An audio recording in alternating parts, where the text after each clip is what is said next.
Un seul mot peut peser 10 ans, mais un seul marché peut en déplacer 100. Ce contraste brutal ouvre la brèche où tout vacille. Quand la promesse d'une intervention vicieuse se mêle à un pétrole évalué à des centaines de milliards, la scène bascule d'un avertissement isolé à une mécanique lourde où le religieux, le sécuritaire et l'économique se télescopent. Alors que l'écho de cette phrase traverse le Sahel, une question demeure. Pourquoi Ibrahim Traoré devient-il le point fixe d'un continent qui refuse encore d'être piloté depuis ailleurs? Et derrière ce fracas, une seconde onde approche, plus profonde, plus coûteuse. Raconter ce moment sans emphase, c'est accepter d'entrer dans une zone où chaque phrase prononcée depuis Abuja ou Washington entraîne un coût, un délai, une contrepartie que l'on ne voit pas toujours. La promesse est simple. Offrir une boussole lisible en une dizaine de lignes, une boussole qui distingue le bruit des déclarations de la substance des actes, afin que le lecteur puisse anticiper ce qui compte vraiment dans les prochains mois. Car derrière les mots qui circulent, protection, ingérence, coopération, se cachent des dynamiques plus profondes. Contrats énergétiques qui se renégocient en coulisses, réseaux sécuritaires qui se retissent, et aspirations panafricaines qui montent sans demander de permission. Suivre les faits permet de mesurer ce qui se gagne, ce qui se perd et ce qui se paie avec un décalage. Et dans cet entrelac de promesses et de précédents, un enjeu se précise. Comprendre comment une seule phrase peut déplacer alliance, budget et trajectoire, du delta du Niger jusqu'aux plaines du Sahel. Deux chiffres suffisent à dévoiler le véritable pivot. Un mot capable de raviver 10 années de méfiance et un marché pétrolier pesant plus de 100 milliards qui redessine chaque virgule diplomatique. À partir de ce point précis, les trajectoires s'entrecroisent, car le Nigeria n'est pas seulement un géant démographique, mais un acteur énergétique dont les failles internes, sécurité, budget, devises, attirent intervention, offrande et pression. Dans cette scène déjà chargée, l'irruption d'un langage punitif fait ressurgir une mémoire récente. Libye, Irak, Afghanistan, autant de précédents où l'aide invoquée a glissé vers des contreparties durables. Le président Bola Ahmed Tinubu répond, lui, par un ton coopératif centré sur la lutte contre Boko Haram, espérant préserver un équilibre fragile entre partenaires étrangers et opinion nationale. À Washington, Paris, Moscou ou Pékin, chacun projette sa propre grammaire d'intérêt, transformant une phrase en signal stratégique. Mais sur la diagonale sahélienne, un autre tempo s'impose. La volonté de rupture portée par l'axe Bamako-Ouagadougou-Niamey, où Ibrahim Traoré devient l'emblème d'une impatience souverainiste de plus en plus assumée. Cette juxtaposition produit une tension lisible. Protection promise d'un côté, drones, renseignements, formation, autonomie revendiquée de l'autre, risque d'isolement, coût d'apprentissage, lente reconstruction institutionnelle. Les médias internationaux classent vite, réduisant la complexité à quelques étiquettes. Tensions religieuses, lutte antiterroriste, croisade pour la foi. Pourtant, sur les marchés de Lagos comme dans les quartiers de Maïdougouri, la question est d'une banalité brutale. Sécurité quotidienne, prix du carburant, emploi, dignité. Chaque déclaration prononcée depuis l'étranger devient un repère pour les négociants, diplomates et entrepreneurs de sécurité. Puis elle retombe en décisions budgétaires, en patrouilles supplémentaires, en débats communautaires. C'est à ce niveau très concret que se mesure la bascule. Si la protection se confirme ou si la souveraineté s'effrite, et si la grammaire de crise laisse enfin place à une politique vérifiable. Pour comprendre comment l'onde de choc s'est propagée, il faut suivre deux trajectoires qui semblent opposées mais finissent par se croiser dans chaque salle de rédaction et chaque réunion diplomatique. D'un côté, Bola Ahmed Tinubu, vétéran politique, avance avec la prudence d'un dirigeant qui doit rassurer Washington tout en évitant de fracturer une opinion déjà méfiante face aux précédents libyens et irakiens. De l'autre, un jeune capitaine burkinabé que l'on écoute dans les stades comme dans les casernes. Sa voix, portée par une promesse de dignité et de rupture, circule du Mali au Ghana. Ces deux figures deviennent alors des repères pour mesurer, presque en temps réel, comment une phrase prononcée sur un podium américain peut redistribuer les lignes politiques africaines. Les premiers effets apparaissent très vite. À Abuja, un communiqué prudent est publié, appelant à la coopération et reconnaissant l'importance du soutien américain dans la lutte contre Boko Haram. Dans les rues de Lagos, les débats s'enflamment, mêlant ironie, inquiétude et lassitude. Sur les réseaux, les images du capitaine en treillis se diffusent comme un contre-récit, celui d'une Afrique qui refuse d'attendre un sauveur étranger. Dans les campus nigérians, des étudiants reprennent ces formulations. Dans les casernes, certains officiers les écoutent en silence, comme si une alternative, même incertaine, venait d'apparaître.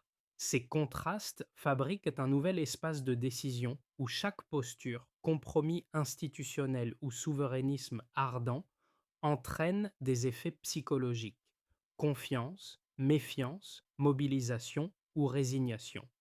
Et c'est là que se joue l'essentiel. Qui influence vraiment la prochaine décision? Tout commence par une phrase lancée depuis un podium américain, une phrase qui franchit l'Atlantique plus vite qu'un communiqué officiel. Le mot vicieusement devient immédiatement un déclencheur. Il s'insinue dans les rédactions, les discussions ministérielles, les plateaux de télévision. Il ouvre un cycle où le religieux, le sécuritaire et le politique cessent d'être séparés. À Abuja, le cabinet de sécurité est convoqué en urgence. On débat, répondre, ignorer, s'aligner. La prudence l'emporte. Un texte bref, calibré, évoque la coopération, la lutte contre Boko Haram et la coordination régionale. Mais à peine publié, le communiqué provoque un tumulte. À Lagos, radios et chaînes locales s'embrasent. Coopération est-elle un bouclier ou une capitulation? Les éditorialistes rappellent la Libye, l'Irak, les années de méfiance accumulée. Les pasteurs dénoncent une hypocrisie morale. Les imams voient une manœuvre politique. Le terme vicieusement devient un slogan, un mème, une pancarte.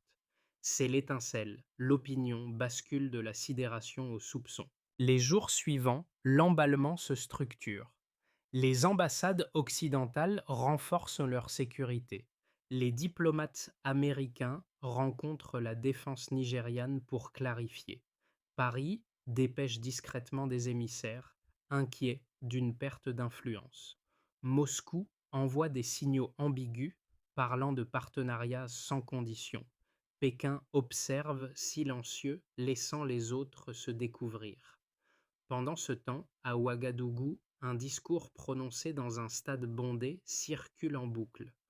Aucun peuple n'a besoin d'un sauveur étranger pour se libérer. Les images de l'orateur en uniforme se répandent du Burkina Faso au Ghana.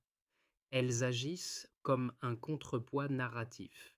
Elles modifient le centre de gravité symbolique. Le haut de cycle arrive lorsque le Nigeria devient un carrefour de tension. Le Naïra chute brièvement. Des milices locales dans le nord jurent de se défendre sans attendre l'aide américaine.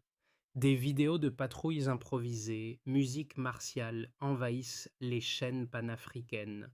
Les jeunes impriment des t-shirts à son effigie. Les campus débattent de souveraineté avec un vocabulaire nouveau: contrôle, ressources, autonomie. Le syndrome Traoré commence à être cité dans les médias européens. À Abuja, Tinubu tente de reprendre la main. Interview, plateau, discours, il insiste sur la voix nigériane. Mais plus il parle, plus sa position semble réactive. Le récit lui échappe. Puis vient la dérive des récits. Les diplomates étrangers parlent de tensions internes. Ah. Mais sur le terrain, c'est un débat existentiel sur la souveraineté. Deux visions s'affrontent lors d'un sommet régional improvisé, compromis diplomatique, rupture panafricaine. Rien n'est signé, mais la fracture est nette. Chaque capitale comprend que quelque chose a changé. La décantation survient d'elle-même. Les marchés ajustent leurs signaux. Les gouvernements revoient leurs messages. Les acteurs locaux testent les limites. Et, en filigrane, un fil relie tous les événements. L'idée que le continent n'acceptera plus les équations imposées. C'est ce fil discret, persistant, qui redéfinit la dynamique. Le cycle n'est pas clos, mais il a déjà redessiné la carte des positions. Le point de départ est clair. Une dépendance sécuritaire déjà lourde, mesurable, et qui s'accentue mécaniquement dès qu'un partenaire extérieur hausse le ton. La variation observée ces derniers mois révèle une accélération inattendue, en ligne avec le cycle politique ouvert après la déclaration américaine. Premier chiffre, 86 millions de dollars d'équipements américains livrés au Nigeria en 2024, soit une hausse d'environ 42% par rapport à l'année précédente. Cette progression n'est pas une simple amélioration technique, elle indique une montée de dépendance structurelle. Chaque tranche d'aide nécessite des équipes de maintenance que le Nigeria ne contrôle pas encore totalement. Cela entraîne un coût d'opportunité qui réduit la marge de manœuvre locale. Et ce décalage s'observe dans les arbitrages budgétaires nigérians depuis des années. Deuxième chiffre, la dette extérieure du Nigeria franchit les 45 milliards de dollars, tandis que 22% des dépenses de sécurité reposent sur des financements conditionnés. Ce ratio n'est pas seulement comptable, il décrit un mode de gouvernance rendu vulnérable. Plus la dette augmente, plus la capacité d'ajustement interne se contracte. Les ministères doivent choisir entre rénover des infrastructures ou financer l'entretien d'équipements importés. Et chaque condition inscrite dans un protocole de coopération limite les marges diplomatiques d'Abuja. Dans ce paysage tendu, la ligne défendue par Ibrahim Traoré gagne une valeur symbolique supplémentaire. L'idée que la souveraineté se mesure aussi à la part de dépenses contrôlées sans intermédiaire. Son insistance sur l'autonomie logistique résonne au Nigeria, précisément parce que les chiffres semblent confirmer l'inquiétude. Les jeunes, les étudiants et certains officiers y voient une démonstration concrète du coût invisible de l'aide extérieure. La popularité du discours souverainiste ne découle pas d'une idéologie brute mais d'un calcul rationnel. Moins dépendre, c'est mieux amortir les chocs politiques. Troisième chiffre, 38% des importations d'armement ouest-africaines proviennent de l'OTAN, contre 9% pour la Russie et 7% pour la Chine. Cette asymétrie logistique n'empêche pas une mutation progressive. Au Burkina Faso, 61% des nouvelles acquisitions sont désormais africaines ou asiatiques. Ce renversement lent illustre une recomposition de l'offre de sécurité. Le Nigeria, observant ce glissement depuis sa propre ligne de crête, perçoit qu'une alternative émerge. Les chancelleries occidentales l'ont compris. Le marché sahélien des partenariats militaires se transforme. Et ce mouvement, même silencieux, modifie l'équilibre régional. Ces données dessinent une tendance d'ensemble. Plus l'assistance américaine augmente, plus la marge diplomatique nigériane se resserre. Inversement, plus les pays du Sahel misent sur des chaînes d'approvisionnement non occidentales, plus la rhétorique souverainiste gagne en crédibilité. La trajectoire du Nigeria se situe entre ces deux pôles, sans espace neutre. Pour Tinubu, maintenir un équilibre devient un exercice de funambule. Chaque décision sécuritaire peut être interprétée comme une concession ou une affirmation. Chaque signature de contrat envoie un signal qui dépasse Abuja. Et c'est précisément dans cette zone grise que se joue l'avenir proche. Consolider l'ordre interne sans céder un degré supplémentaire d'autonomie stratégique. Le premier raisonnement, celui des partisans de Tinubu, s'appuie sur une logique de survie immédiate. Pour eux, le Nigeria fait face à Boko Haram, à l'Iwao et à une instabilité régionale qui dépasse largement ses frontières. Refuser l'aide extérieure reviendrait, selon cette perspective, à affaiblir les civils les plus vulnérables. L'alliance avec Washington offrirait drones, renseignements, formation et un filet de sécurité indispensable dans une zone où l'État peine encore à reprendre entièrement le contrôle. Leur principe est clair. La souveraineté n'est pas un isolement, mais un équilibre négocié. Accepter une assistance ne serait pas renoncer à l'autonomie, mais préserver la capacité immédiate d'assurer l'ordre intérieur.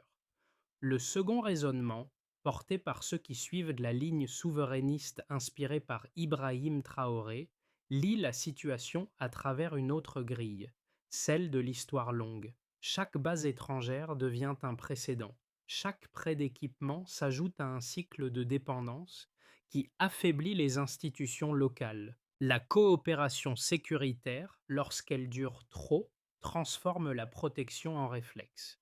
Dans cette logique, l'autonomie se construit entre Africains, sans traducteur et sans protocole conditionné. Les défenseurs de cette vision rappellent que les interventions étrangères, du Sahel au Moyen-Orient, n'ont jamais consolidé durablement les États concernés, et qu'un pays qui délègue trop finit par ne plus savoir décider seul. Entre ces deux pôles, un espace d'analyse plus nuancé apparaît. Les données récentes montrent que les pays ayant réduit certaines coopérations extérieures ont augmenté leur stabilité interne de 7% depuis 2020. Ce chiffre n'est pas un miracle statistique, mais il suggère une dynamique.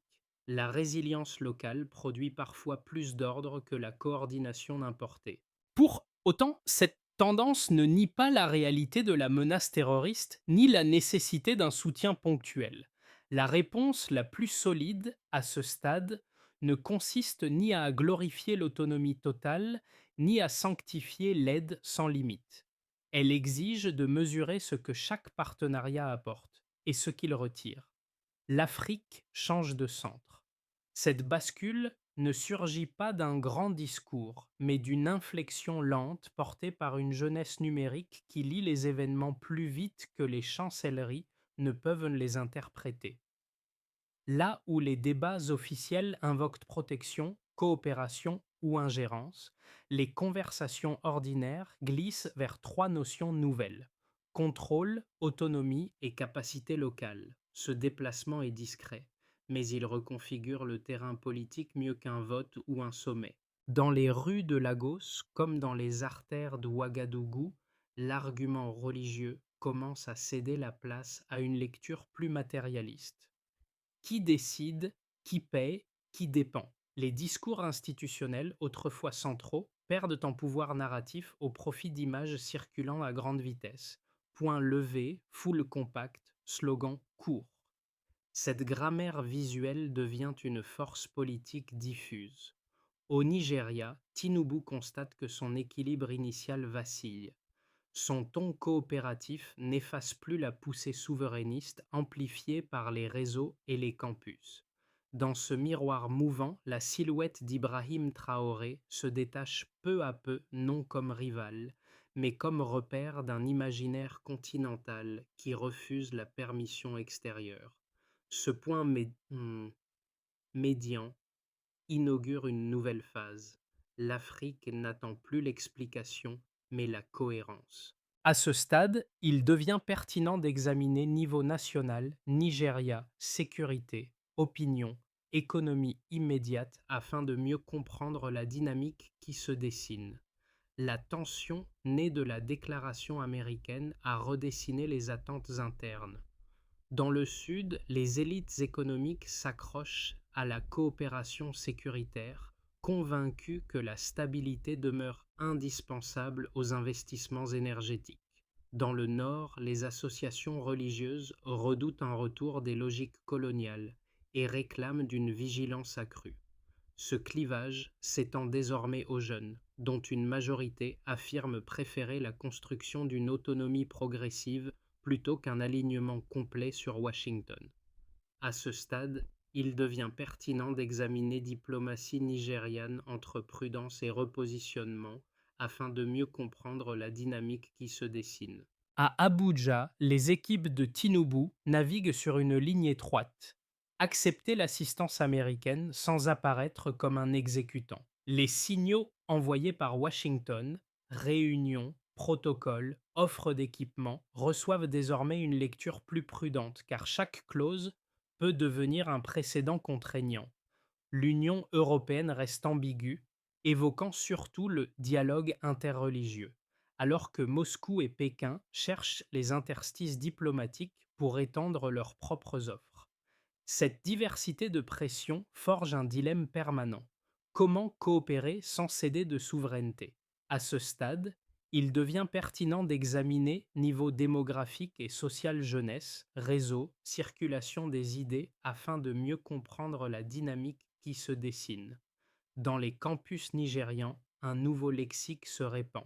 Autonomie, contrôle, marge locale. Les discours d'Ibrahim Traoré, relayés par des extraits vidéo et des slogans courses, deviennent un marqueur culturel autant que politique. Ils alimentent une réflexion sur la dépendance structurelle, non par idéologie, mais par analyse du coût réel de l'aide importée. La jeunesse connectée transforme ce débat en mouvement silencieux, créant un nouvel espace mental que les institutions peinent à suivre. À ce stade, il devient pertinent d'examiner Crew, VUC Sahel, élargi glissement stratégique et recomposition afin de mieux comprendre la dynamique qui se dessine.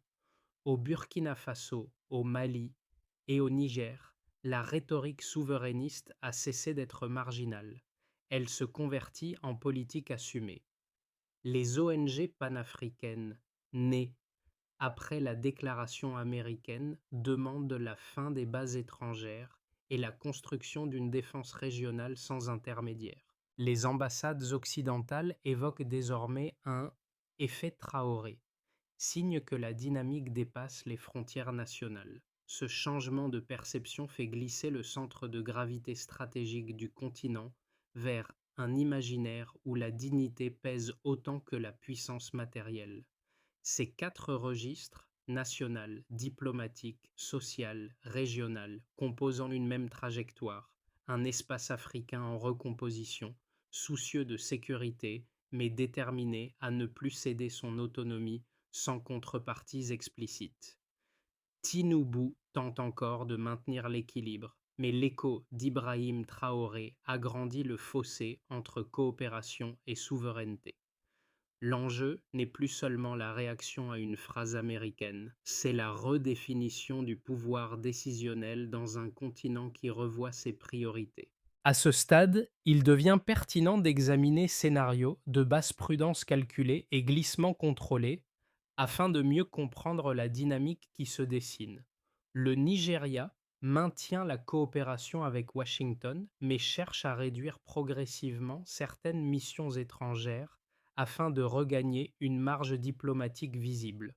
Les accords sécuritaires restent actifs, accompagnés d'une communication plus mesurée destinée à calmer une opinion publique méfiante. Les tensions religieuses diminuent légèrement, tandis que les partenaires régionaux observent cette évolution sans y voir une rupture franche. Dans ce scénario, la souveraineté progresse par petits pas, au rythme d'ajustements techniques. Le rapport de force ne change pas radicalement, mais il devient moins asymétrique. À ce stade, il devient pertinent d'examiner scénarios optimistes, bascules panafricaines assumées afin de mieux comprendre la dynamique qui se dessine. Le Nigeria s'aligne davantage sur l'axe sahélien, Burkina Faso, Mali, Niger, en signant des accords militaires et économiques visant à renforcer les chaînes d'approvisionnement africaines. La figure d'Ibrahim Traoré devient un repère politique utile pour articuler une autonomie stratégique sans renoncer au dialogue international. Les investissements intra-africains augmentent, compensant la baisse prévisible des flux occidentaux. Malgré une contraction temporaire du PIB, le pays gagne en cohérence narrative. Il choisit la continuité régionale plutôt que la dépendance structurelle. Ce scénario n'exclut pas les tensions, mais il renforce la légitimité interne. À ce stade, il devient pertinent d'examiner scénario pessimiste, spirale de dépendance renforcée, afin de mieux comprendre la dynamique qui se dessine. Sous pression simultanée des États-Unis et du FMI, Abuja accepte de nouvelles tranches d'aide sécuritaire.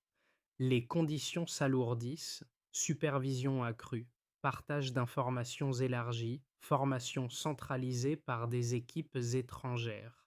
Les milices locales, frustrées par cette perception de tutelle, se réorganisent en marge de l'État. Le discours souverainiste, nourri par les vidéos circulant depuis le Sahel, devient un point de ralliement pour les groupes déçus. Les médias internationaux décrivent alors une montée populiste, mais le fond du problème reste la lassitude face à la dépendance. Une recommandation de méthode. Plutôt que de choisir un scénario par conviction, il devient stratégique d'évaluer les trajectoires en fonction des coûts différés, ce qui renforce la sécurité sans réduire l'autonomie, ce qui stabilise le pays sans créer de précédents contraignants. La question centrale n'est plus avec qui s'allier, mais combien de degrés d'autonomie conserver dans chaque alliance. La portée réelle de cette séquence dépasse les chiffres et les protocoles, car elle touche trois cercles qui déterminent la respiration d'un pays. Le premier, celui des citoyens ordinaires, subit la mécanique la plus immédiate: prix du carburant, sécurité quotidienne, stabilité du revenu. Chaque débat sur la souveraineté n'a de sens pour eux que lorsqu'il s'incarne en services publics fiables, routes praticables, écoles ouvertes. Les mots venus d'Abuja ou de Washington ne pèsent que par leur traduction concrète dans la vie domestique. Dans ce registre, les phrases reprises d'Ibrahim Traoré résonnent comme un rappel. La dignité ne remplace pas le pain, mais elle empêche qu'on le retire. Le deuxième cercle rassemble la jeunesse connectée, agile, critique, qui absorbe les récits du Sahel et les transforme en mouvements culturels. Ces hashtags deviennent des diagnostics, ces vidéos des manifestes. Elle perçoit la dépendance extérieure comme un coût générationnel dont elle héritera longtemps après la fin des mandats politiques. C'est dans cet espace numérique que s'élabore un vocabulaire nouveau: autonomie, cohérence, responsabilité, qui façonne les prises de position publiques. Le troisième cercle est celui de la diaspora, disséminée entre l'Europe et l'Amérique du Nord. Elle agit comme une caisse de résonance, renvoie les récits, les discute, les corrige. Son rôle n'est pas seulement financier, il est narratif. En relayant les images, en contextualisant les discours, elle influence les perceptions internationales du Nigeria et du Sahel. Pour ces trois cercles, deux gestes simples peuvent en renforcer la clarté collective: questionner systématiquement les conditions attachées à chaque aide extérieure, demander des comptes réguliers sur les résultats obtenus. Ces gestes, modestes mais constants, transforment la réception du pouvoir en participation. Construire une marge d'autonomie durable nécessite un itinéraire concret plutôt qu'un slogan. 5 étapes peuvent être mises en œuvre dès les prochains mois, avec des responsabilités identifiées et des résultats mesurables, inspirés en partie de la rigueur pragmatique mise en avant par Ibrahim Traoré dans les débats du Sahel. À ce stade, il devient pertinent d'examiner, rééquilibrer la logistique sécuritaire 0-12 mois afin de mieux comprendre la dynamique qui se dessine. Le ministère de la Défense réduit la dépendance extérieure d'environ 15% en réinternalisant la maintenance et la formation. Indicateur. Taux d'autonomie technique des bases visant au moins 80%. Objectif. Limiter l'effet d'engrenage créé par les contrats conditionnés. À ce stade, il devient pertinent d'examiner, mutualiser l'effort régional. 3 à 12 mois afin de mieux comprendre la dynamique qui se dessine. Abuja relance une plateforme de coordination interafricaine dédiée au renseignement, au contrôle des frontières et aux standards opérationnels. Indicateur. Nombre d'opérations conjointes réellement exécutées. Finalité. Transformer la coopération en puissance partagée, non en dépendance cumulative. À ce stade, il devient pertinent d'examiner, redéfinir la diplomatie énergétique 6 à 12 mois afin de mieux comprendre la dynamique qui se dessine. Un fonds souverain alimenté par 5% des revenus pétroliers finance le stockage, le raffinage et les infrastructures locales. Indicateur. Réduction du volume d'exportation brute. But. Transformer une ressource stratégique en levier d'autonomie. À ce stade, il devient pertinent d'examiner, moderniser l'éducation civique dès 12 mois afin de mieux comprendre la dynamique qui se dessine. Les programmes scolaires intègrent une histoire africaine contemporaine incluant Sankara, Traoré et d'autres figures de confiance. Indicateurs. Modules validés et taux d'adoption dans les universités. Effet attendu, forger une génération capable de lire les alliances sans naïveté. À ce stade, il devient pertinent d'examiner, publier un rapport citoyen semestriel immédiat afin de mieux comprendre la dynamique qui se dessine. La présidence rend public les coûts, délais et résultats de chaque partenariat international. Indicateur. Régularité des publications et vérification indépendante. Gain. Restaurer la légitimité interne tout en clarifiant les engagements externes. Ces 5 étapes transforment la souveraineté en processus suivi plutôt qu'en posture. Le retour aux trajectoires suivies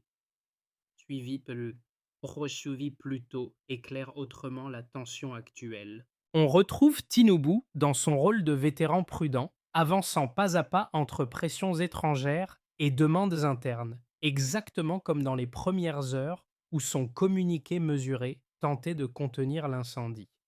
Et l'on retrouve aussi, en écho, cette silhouette jeune aperçue dans les stades et les casernes, la même qui, dès les débuts, avait ouvert une brèche narrative au Burkina Faso. La voix d'Ibrahim Traoré, reprise dans les campus et sur les réseaux, ne surgit plus comme un slogan, mais comme un fil conducteur liant les attentes dispersées d'un continent. Ce croisement inattendu entre prudence institutionnelle et souveraineté impatiente crée une scène nouvelle où chaque pays doit choisir son rythme sans perdre son souffle.